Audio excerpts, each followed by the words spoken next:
Bonjour Anina Svensson. Bonjour. Donc vous êtes la Country Manager France pour Spotify. Spotify, je pense que beaucoup de gens le connaissent, mais en quelques mots, qu'est-ce que c'est? Alors en 2 mots, c'est un service de streaming qui permet d'accéder à toute la musique, n'importe où et n'importe quand, à travers une application qui est donc téléchargeable très facilement à partir de notre site spotify.com.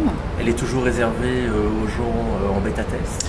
Non, justement, elle est ouverte pour tous maintenant, donc c'est possible pour tout le monde de tester le service, de rechercher les artistes qu'on aime et de créer des playlists et les accéder après de n'importe quel ordinateur à partir du moment où Spotify est installé.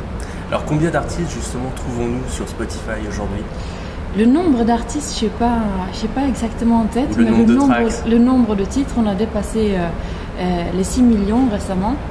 On a inséré juste hier 300 000 titres en une journée, donc c'est vrai que nous on se focalise beaucoup sur l'ampleur du catalogue justement.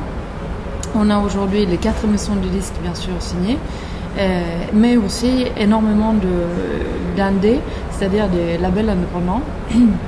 Et donc on atteint à peu près 20 000 labels indépendants qu'on retrouve donc sur Spotify. Spotify est présent dans combien de pays aujourd'hui? Aujourd'hui, on est présent dans 6 pays différents, donc la France bien sûr, l'Espagne, l'Angleterre, et ensuite 3 pays nordiques, la Suède, la Finlande et la Norvège. Pas encore les États-Unis?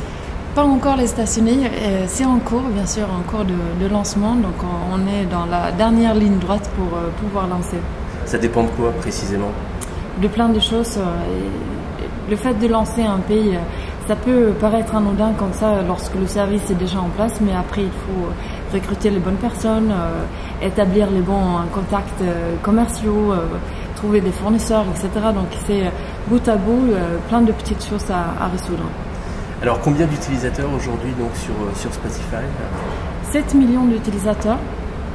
Et ensuite, on a aussi 250 000 membres premium qui donc utilisent le service mobile également, puisque le service mobile est inclus en fait dans le service premium.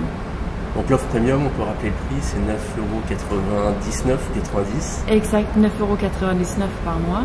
Et là, vous avez donc accès à tout ce catalogue, mais aussi à tout le catalogue hors connexion, c'est-à-dire que vous pouvez en fait synchroniser vos playlists et les accéder même hors connexion internet.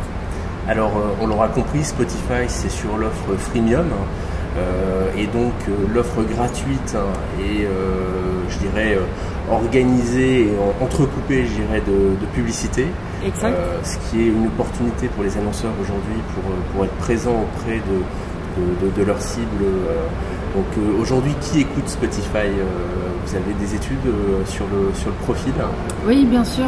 Notre cœur de cible, je dirais, a entre 15 et 40 ans aujourd'hui, même s'il y a une plus forte mobilisation dans les 18-30 ans.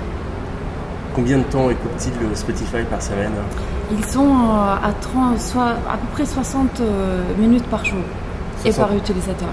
Alors, en termes de publicité, les publicités s'intercalent à peu près tous les combien de titres? Alors, on a lancé justement le format de spot audio qui est couplé par des bannières. Donc, ce qui fait que c'est pour ça qu'on l'appelle le format puissance 3, puisqu'il y a donc un lien de texte qui défile en bas de l'application, la bannière qui est visible à partir du moment où le spot audio se lance. Et le spot audio, il est présent toutes les 15 minutes à peu près, en fonction de la longueur des morceaux, bien sûr. Alors, quelles sont les modalités commerciales pour annoncer aujourd'hui sur Spotify? Nous, on travaille uniquement au CPM. On croit énormément à donner une visibilité garantie au format publicitaire et de plutôt afficher le pub le plus longtemps possible. Donc aujourd'hui, on est à 30 secondes pour chaque format de pub, et chaque annonceur est seul présent au moment où les bannières sont affichées. Donc ça veut dire plus d'impact, plus de visibilité pendant plus longtemps. Alors si je veux passer la publicité, comment je fais? Je vous contacte directement? On a une régie intégrée aujourd'hui, donc on a une équipe de commerciaux qui serait bien entendu ravis de conseiller les futurs annonceurs. Alors, juste pour conclure, quels sont les grands projets pour Spotify en 2010?